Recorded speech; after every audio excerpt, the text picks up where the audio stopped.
Please welcome lawyer, journalist, three-time Emmy Award-winning co-host of ABC's The View and New York Times best-selling author, Sunny Hostin.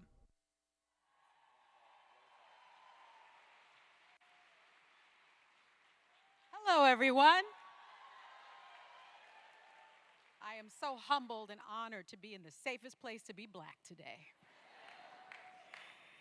Now, for nearly 20 years, my co-moderator, Monica Simpson, has been organizing for LGBTQ liberation, civil and human rights, and sexual and reproductive justice.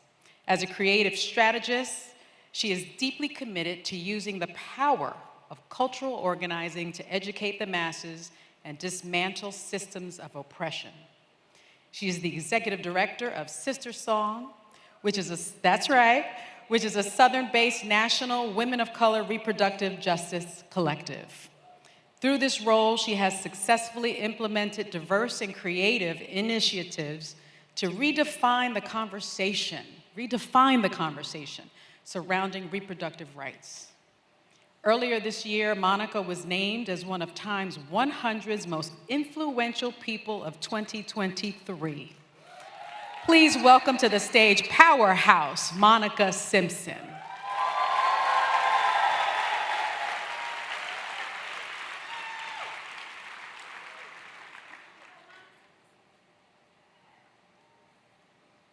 Hello, beautiful people. How are y'all doing today? It's Essence Festival, good folks. Sunny, I'm so honored to be here with you today. It's going to be an incredible conversation, and I am ready to get started with I know you are. Yes. Well, I don't know that our next guest really needs much of an introduction, but I'm going to do it anyway. Vice President Kamala Harris. Don't you love the way that sounds? Vice President of the United States, Kamala Harris. She has fought for the health, safety, and well-being of women throughout her entire career. That is not to be questioned. She is leading the administration's efforts to protect reproductive rights. Following the Supreme Court overturning Roe v. Wade, the Vice President has been focused on building a coalition to protect reproductive health care and is leading the administration's policy response. She has traveled the country and convened more than 50 meetings over the last year across the country focused on reproductive freedom. She has also elevated the maternal health crisis to the national stage. That is so important to our community. In December 2021, the Vice President issued a call to action to extend postpartum Medicaid coverage from 2 months to 12 months. And why does that matter? It matters because approximately 1/3 of pregnancy-related deaths occur between 1 week and 1 year postpartum. It matters. Now, because of her work, 35 states plus DC have extended their postpartum coverage. You all know the Vice President is fighting for all Americans, and we look forward to talking to her about that. Please welcome to the stage, and I love saying it again, the Vice President of the United States, Madam Vice President Kamala Harris.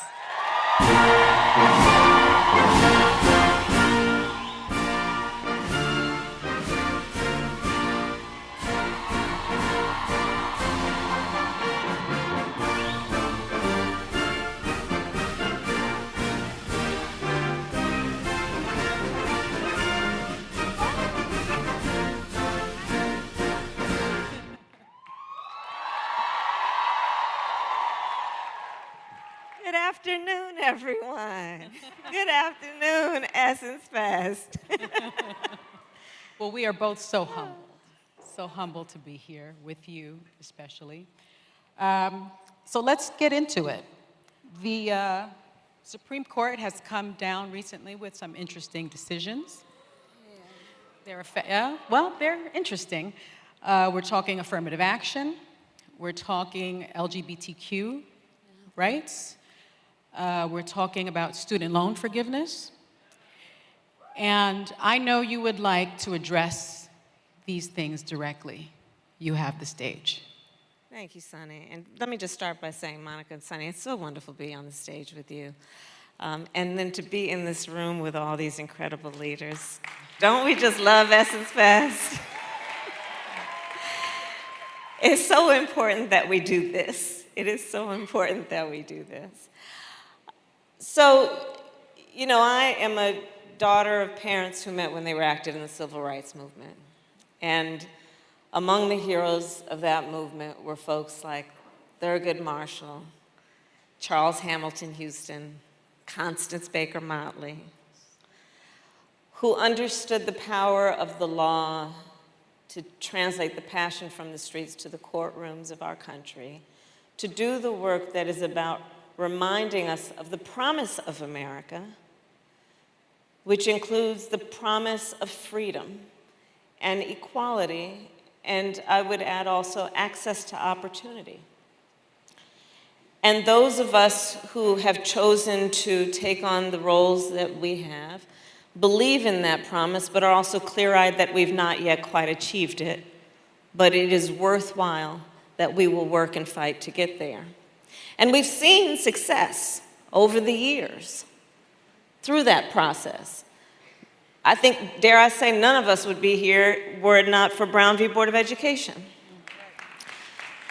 which desegregated the schools of America. And I could go on and on with the decisions, but Sunny, to your point, we have seen from 2013 in Shelby v. Holder, where they gutted the Voting Rights Act, barely 50 years after it had been passed. And then a year ago this week, with the Dobbs decision, that court took a constitutional right that had been recognized from the women of America, from the people of America. And then just in the last, 48 hours, undoing affirmative action, taking away access to opportunity for our best and brightest who may not otherwise have access to the relationships or certain high schools that otherwise would give them the leg up. Undoing a policy that our President, Joe Biden, and I felt so strongly about, which is relieving people who have studied and don't have personal wealth of the burden of student loan debt. And by the way, don't believe the hype in terms of how some of these folks have been talking during these interviews about it, because here's the deal. With what we did to forgive student loan debt, $10,000, and if you're a Pell Grant recipient, $20,000, and if you went to an HBCU, it is likely that you are a Pell Grant recipient. The design and the implementation of that relief of student loan debt would have played out such that 90% of those who would have received it on an annual basis make less than $75,000 a year. And we're talking about young people who have otherwise talked with me, and everyone knows, who are worrying about whether they will ever be able to start a family, whether they'll ever be able to realize the American dream of buying a home, whether they'll be able to get out of debt so they can pursue a profession for which they have a passion, versus what they may have to do just to get those debts paid, even though they want to work hard and contribute to our society. This decision about the denial of understanding the importance of the evolution we had to say that businesses cannot discriminate based on who you are. And a decision that has essentially said that we're going to just throw a truck through the laws that were designed to prevent discrimination and to deprive anyone just based on who they are from having access to publicly available services. So, you know, I say this. Coretta Scott King famously said, the fight for civil rights must be fought and won with each generation. We are that generation she spoke of at this moment in time. And so fight we must, understanding that the gains that we have made will never be permanent unless we are vigilant. And I say that means let us fight for the future we deserve. Fight for the future we deserve. And thank you for leading that fight. Thank you. Along with President Biden. This kid from the South Bronx projects would not be sitting here in front of you today if it were not for affirmative action. And I'm a proud recipient of affirmative action. We need it. We need it. I'm the first person to graduate from college in my family. First person to graduate from law school in my family. And it was because of affirmative action. There's no shame in that.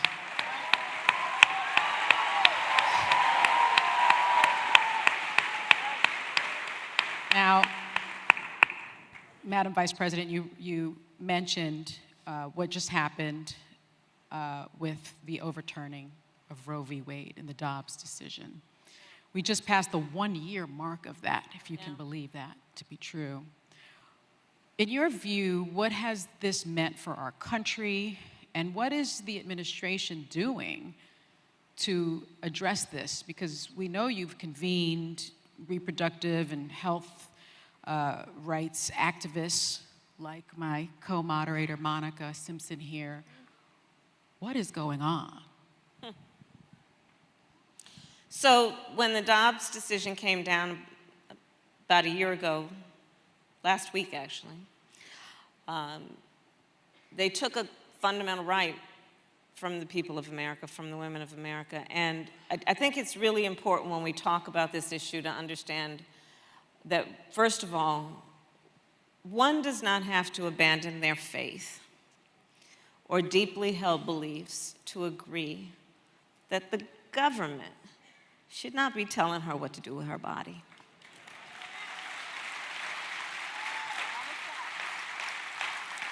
If she chooses, she will talk with and consult her pastor, her priest, her rabbi. But the government should not be telling her what is in her best interest. Trust the women of America. Trust the women of America to know what they need. And what we have seen happen is exactly what we so sadly and accurately predicted. Women across America who are silently suffering, so many of them, who are being made to feel as though they've done something irresponsible or wrong, who are being judged, who are being denied access to essential and critical care.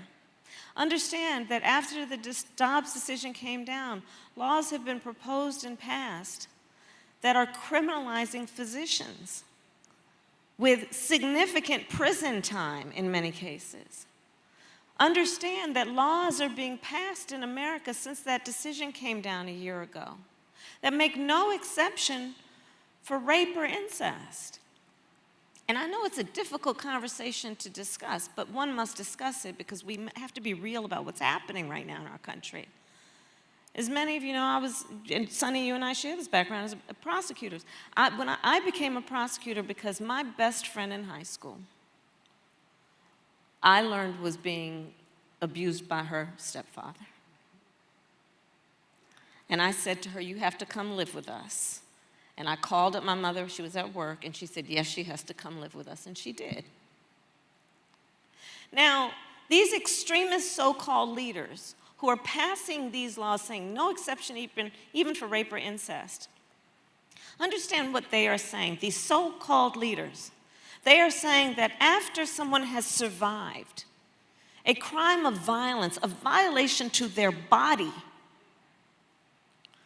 that after that has happened, you will not have the choice about what happens to your body next. That's immoral. That's immoral. And they want to prance around as so-called leaders with their little flag pins? Yes. This is what's happening in our country right now. And I've met far too many women who have shared their stories.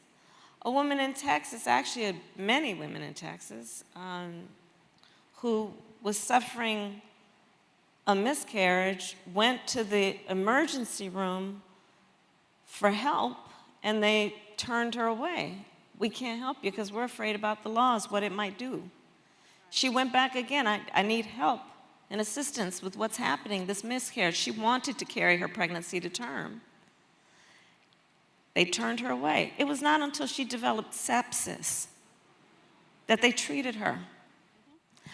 I met another young woman who came to one of my events with her husband. She was diagnosed at 18 weeks pregnancy. They prayed to have a baby. At 18 weeks pregnancy, she was diagnosed that it was fetal disease, and that the baby would not survive. They were devastated. She wanted to then have a procedure. She was denied to have the procedure. So basically, she was being told that she should carry this, even though the diagnosis was clear about what the outcome would be. So she had to travel from Texas to Washington State to get the procedure. Now, again, let's break these things down, because it's more than just some intellectual and political issue. So this young woman who prayed that she would be able to have a child, and then received a diagnosis from her doctor that is devastating news, now has to be made to get a plane ticket, if she can afford it, go through TSA, sit on a plane with a bunch of strangers, to go to a healthcare provider she doesn't know to address this critical issue. It's inhumane to make people do that. And this is what's happening in our country every day.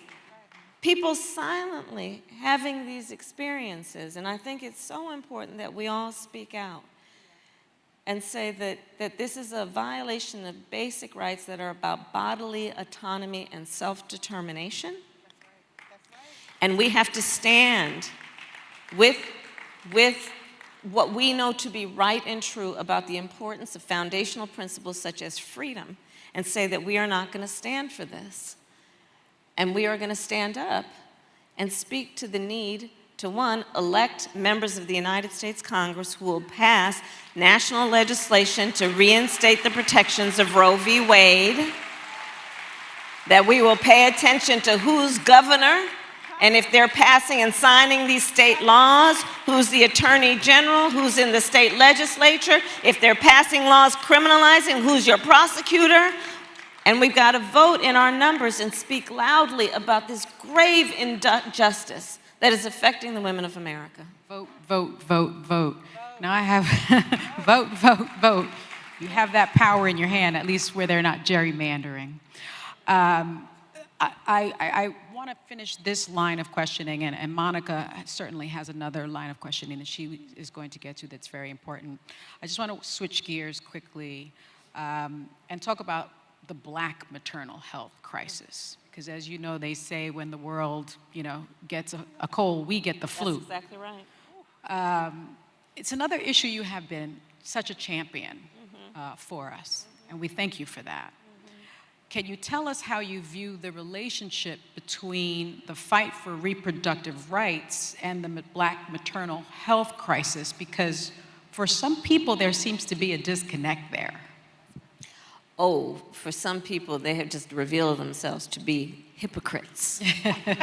So here's why I say that.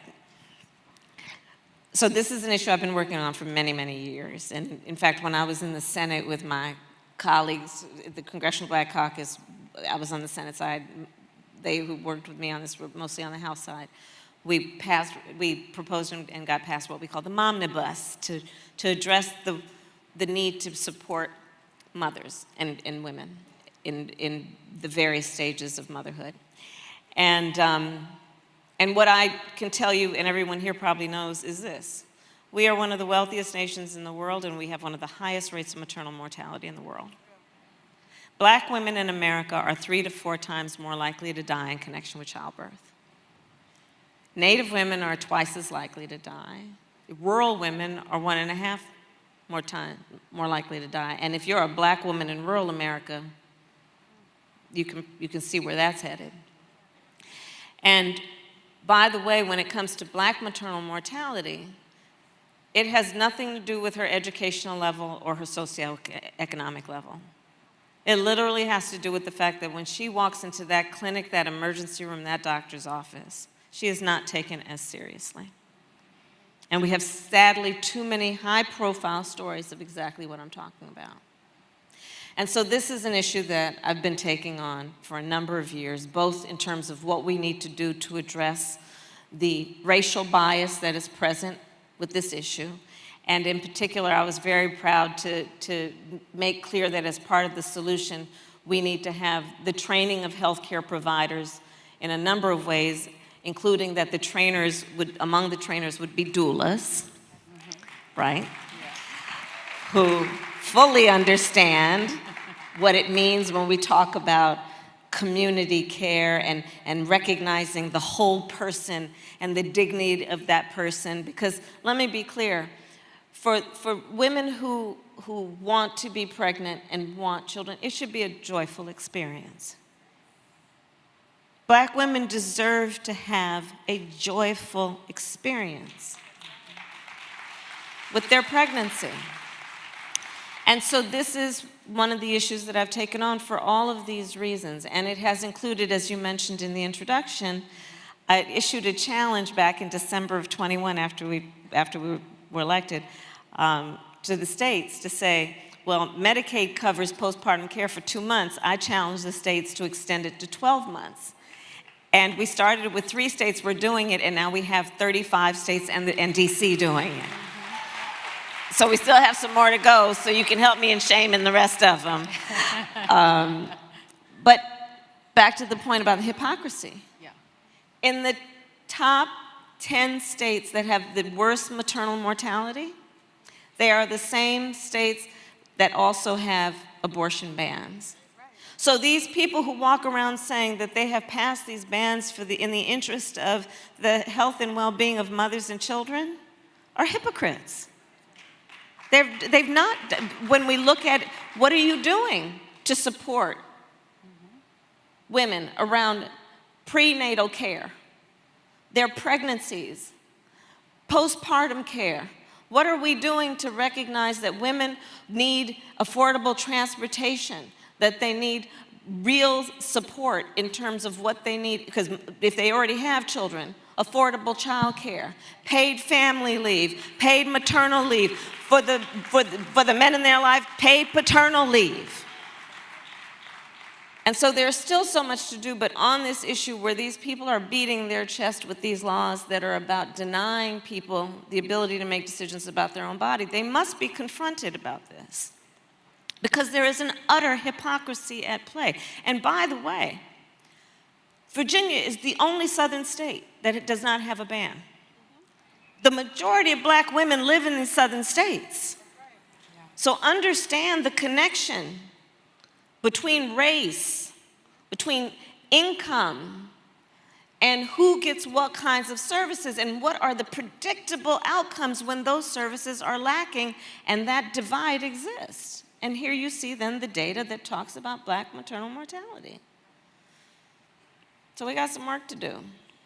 Absolutely. I couldn't agree with you more. It's been hard for me not to act like a black church girl in here. Every time she says something, I'm like, yep, amen. I just want to encourage y'all. Y'all can do that if you feel that today, okay? But I also want to just kind of continue on this vein that we're on about intersectionality, because that's what we're talking about here when thinking about how do we connect reproductive rights and maternal health. And I know we hear you talk very much about the interconnectedness, right, of reproductive rights and other very real social justice issues like voting rights, like economics. And I think that it's been beautiful of you to talk about that as our vice president, because it's helping other elected officials understand the importance of that, and that's what reproductive justice really is all about. And so can you talk to us about how you see these connections and why they're important right now, especially in the particular moment that we're in? So and this is your life's work, Monica, and I so applaud and am so grateful for all that you do, because you are always highlighting the interconnection and the interdependence, right? And therefore the collective responsibility, right?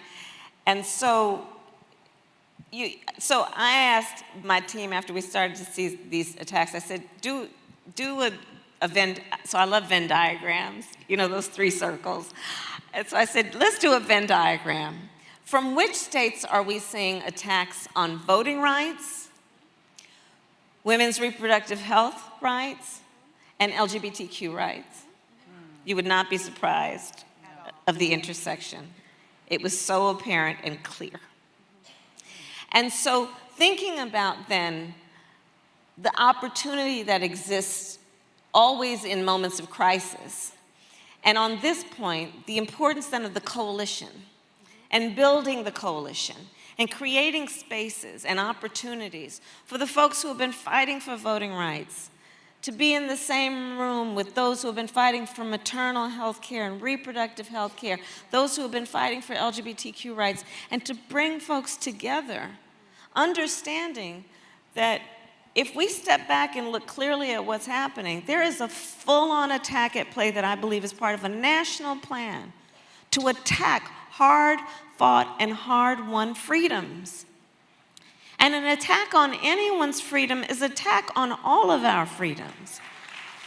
And so looking at it then as an opportunity to build the coalition, understanding again that these attacks are about folks who are exerting their rights.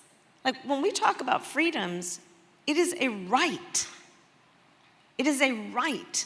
These are attacks on our rights, on your rights, on their rights, on rights. An attack on rights is something that we must see clearly as being an offense to foundational principles about who we are as a country. And I would also ask this of all the friends in the sisterhood here.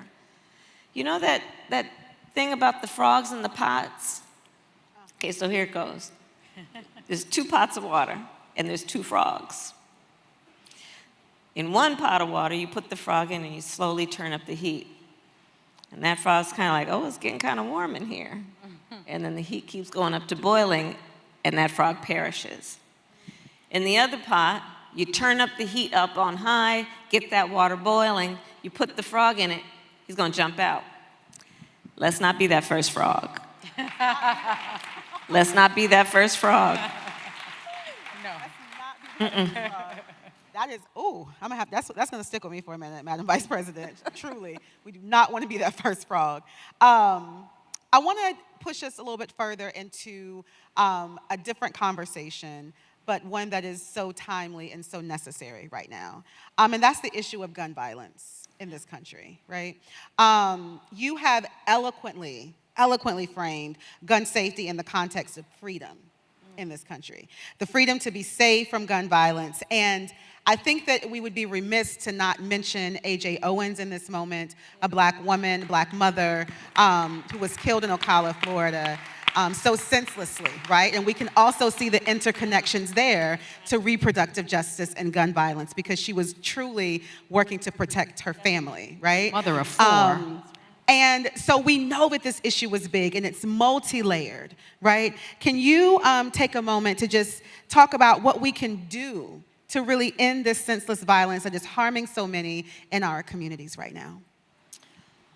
Well, there's a theme in this conversation that we are all having, which is about many things, including rights and freedoms, and also the importance of the vote.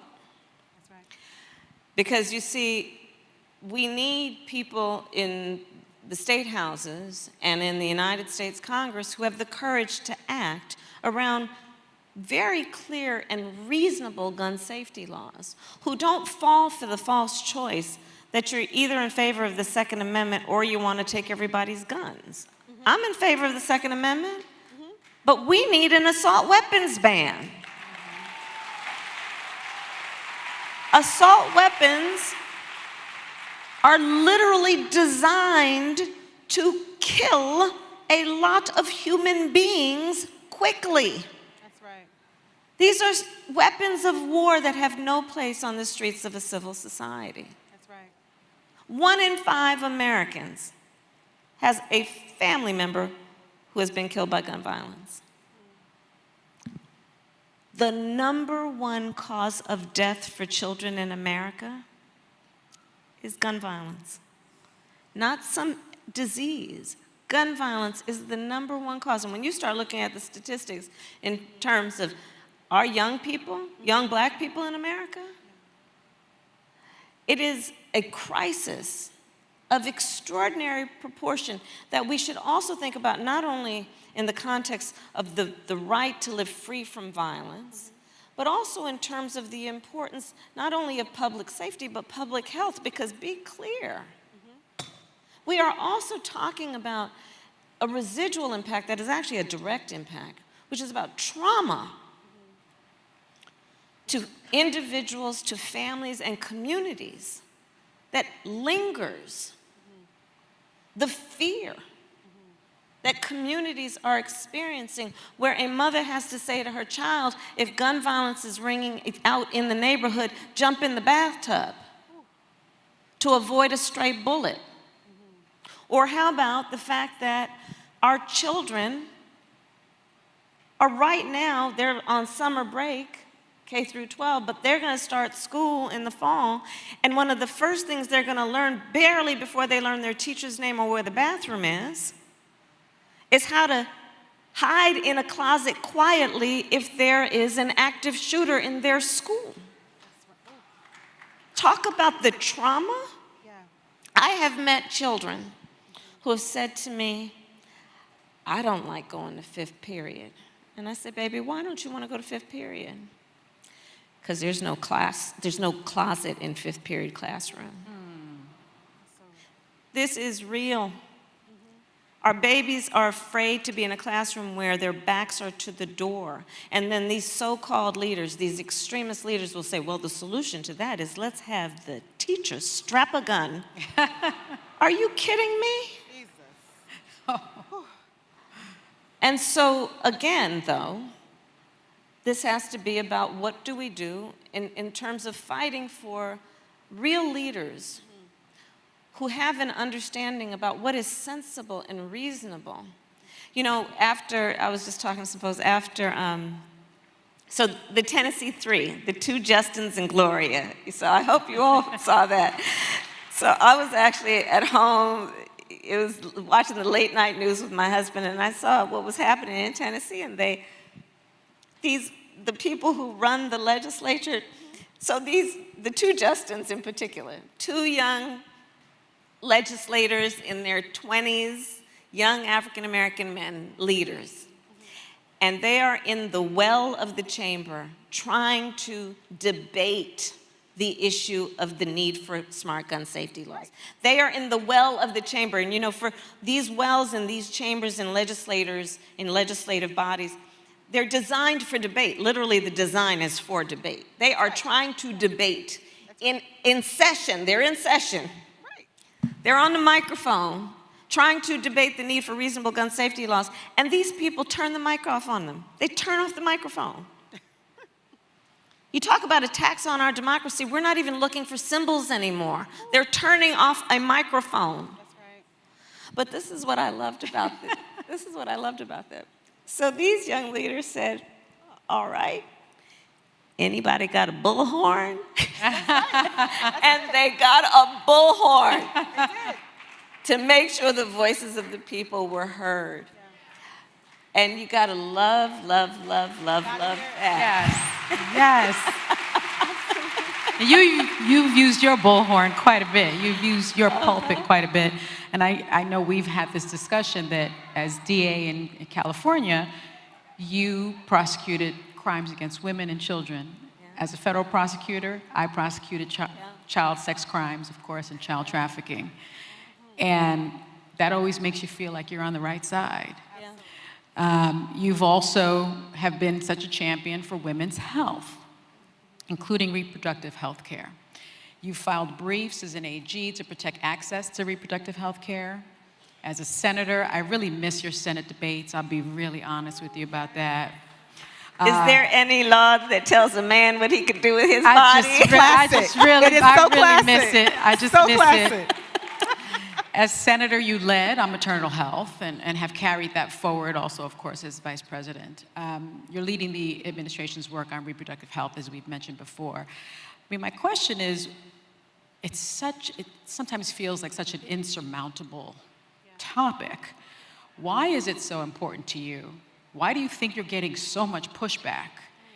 And where do you see the way forward, if you can?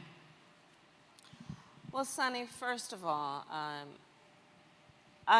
you know, as I said, I feel very strongly that the promise of America will only be achieved if we are willing to fight for it. I love my country. I believe in its promise. I'm also very clear-eyed that we will not see progress if we do not fight for it. All of the movements for progress in our country have been movements where people were prepared to take to the streets, prepared to organize, prepared to speak loudly with truth about what is happening, all with the intention of finding solutions. And when I look at the work that I did, whether it was being a prosecutor to say we need to focus on crimes against women and children and protect them, but also when I was DA, I said we need to also do things like I created one of the first initiatives that was about getting services and jobs and then dismissing cases against young adults. So there is all of that, but there is the work that is ongoing in our country that is about fighting for progress. What distresses me is that the strength of our nation, for the most part, has been because we have been committed to the expansion of rights. And for the first time in a long time, we are seeing very powerful forces that are engaged in an intentional goal of restricting rights. And we've got to take this moment seriously. Back, Monica, to the point about the frogs. And here's how I also see it. As Vice President of the United States, I have now met with over 100 world leaders. Presidents, prime ministers, chancellors, and kings. When we walk into those rooms representing the United States of America, traditionally we do so chin up, shoulders back, with the self-appointed and earned authority to talk about the importance of democracy, rule of law, human rights. But what this group, all of us know, is that the thing about being a role model is people watch what you do to see if it matches what you say. Say that. Say that.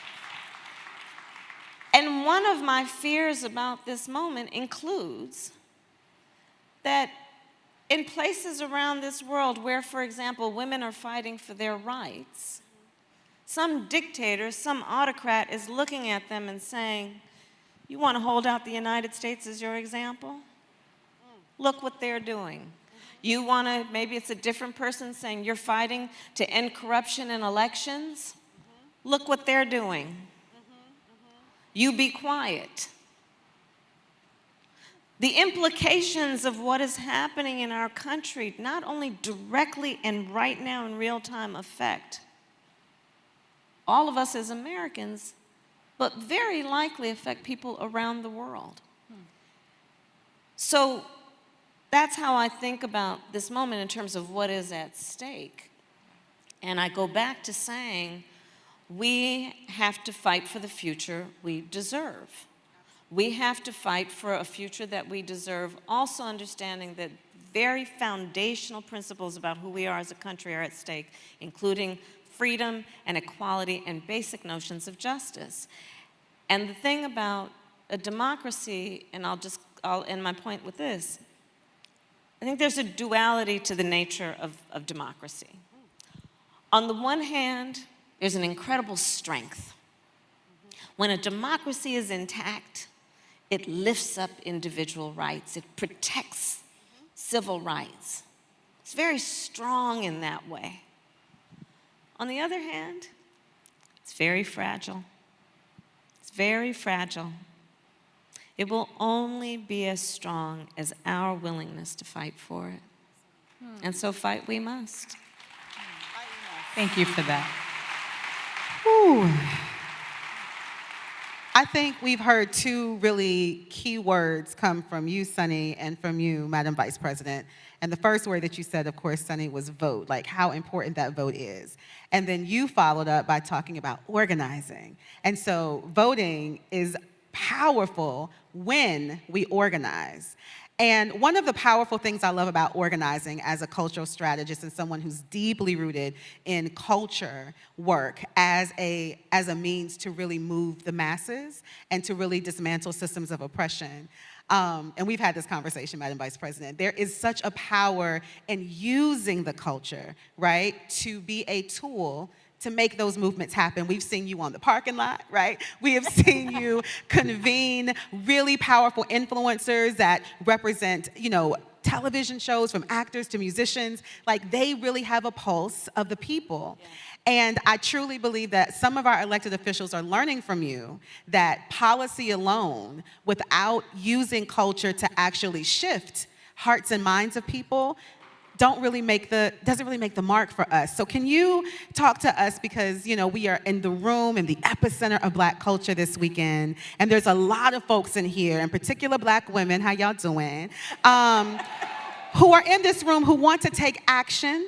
They want to protect their rights. They want to be able to move and channel their energy in very intentional ways. What are some of your ideas as to how we can do that, and how important do you think culture is in particular to help us do that? Well, I think culture is a reflection of our moment and our time, right? And present culture is the way we express how we're feeling about the moment. And we should always find times to express how we feel about the moment that is a reflection of joy, because it comes in the morning. we have to find ways to also express the way we feel about the moment in terms of just having language and a connection to how people are experiencing life. And I think about it in that way too. And we also, I think it's very important that leaders, anyone who considers themselves a leader, really understands how anything they say would affect a real human being, as opposed to, otherwise be a poet and write poetry. But if you want to understand, I don't mean to dismiss poetry at all, but if you want to understand any concept, you have to ask questions like, how would this affect a child? To have a real understanding of what it is that you propose. And culture helps us do that, because you sit down with Keke Palmer and you're gonna have a real conversation about a variety of issues. But I think it's so important also just to be present. We have to be present. And in this moment, I think there's a perversion in some ways about what it means to have strength. Some people would suggest that it is a sign of strength based on who you beat down, when I think most of us know the real sign of strength is based on who you lift up. And so all that we can do that is about that is, I think, in preservation and in the purpose of growing our strength. Now, we're really almost at the end of our program. I do want to shout out to the men also in our audience. I see my dear friend Ben Crump in the front row, who has done so much for our community. We appreciate you, Ben.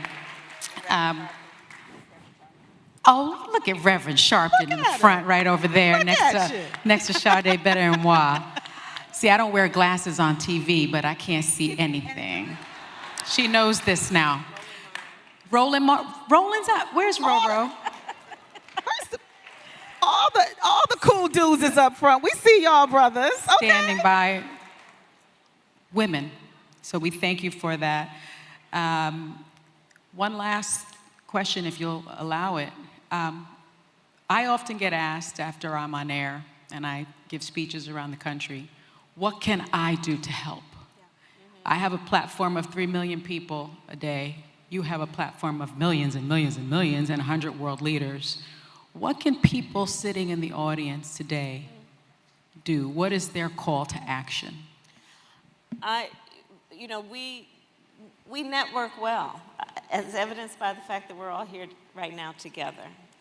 And I would urge everyone here to think about your networks as a way to empower each other, to share the stories, to share information. You know, one of the concerns that I have truly is the level of misinformation that is out there. And so what we can do to reinforce the truth and spread that truth, these are hundreds and hundreds of opinion leaders here together. And so thinking about the networks, be that through your church, through your sorority or fraternity, through whatever civic organizations and nonprofits that you're a part of, I think it's important to really be active in those organizations and continue to grow those networks. Because part of what is happening when we see these attacks is they have the effect, which I think often is intended, to make people feel alone. And it's important to remember that we are all in this together. It is important to remember that our voices are so important, and we should never allow anybody to silence those voices. And using our voice individually and in connection with our networks is a very powerful way of organizing and building into the movement. And all said and done, this is the reality, is that all of the people upon whose shoulders we stand and honor every day of the year, they carried the baton for the time they had it, and then they passed it to us. And the question is going to be, what did we do while we were carrying the baton? And I don't think anyone expects that we're necessarily going to finish the race, but the measure will be, what did we do while we were carrying the baton? And so let's stay organized and stay in touch with each other and hold each other up. It's so important, and it's so powerful to do that. Well, thank you for giving us the honor Oh my God. of facilitating this conversation, Madam Vice President. Thank you.